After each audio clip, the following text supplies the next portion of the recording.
Umuntu one-asthma asimnikeze leli bhodlela leli somenzela umuthi ozoba ngebhodlela.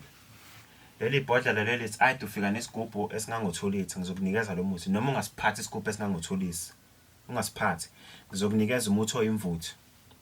Ngofake kwi-plastic bag bese ngikunikeza lo muthi lo muthi lo ngizokunika ngo-4.5 but mase ngikusizile nge-asthma i-asthma isiphelile uzobuza ngikhiphela 5,500 is 10,000 full price ukuqeda isifo se-asthma but ngisiqeda umuthi ngohlanganisa within 2 days ngosuku lesithathu ngiyakunika uyaqala usebenzisa. Mawufika ekhaya lo muthi oyimvuthu uzofaka ebhodeni ubilise ubele bese uyawuthatha uwucwenge kahle ubeke uphole bese ufaka ku2 litre.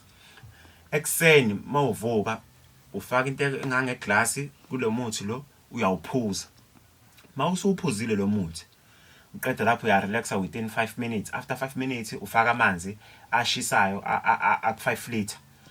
Uwafaka la manzi lawa uwaphuza uphalaze but la manzi angashisi kakhulu. Mawusuphalazile uyahlenyakala ngaphakathi.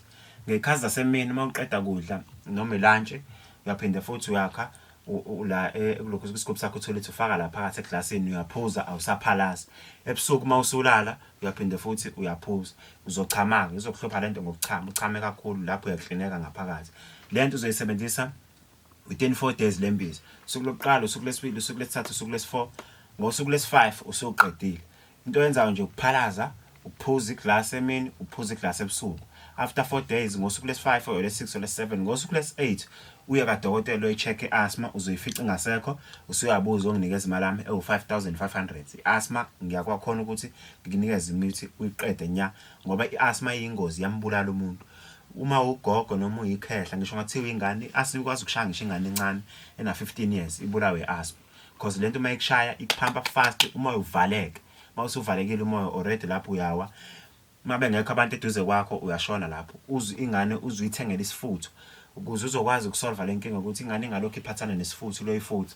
Ufike la kumina sikusolvele lo nkinga ye-asthma. Ufike no4.5 ushiye la ngihlanganise le mithi ngikubize ngikusebenze uhambe uyoyicleaner ubuye uhambe uyocheck ingane uzobona uzokutshela udokotela after 8 days ukuthi ayisekho lento iphelile i-asthma.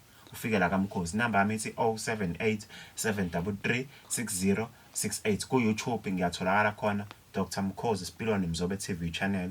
Don't forget about subscribe ungakhohlwa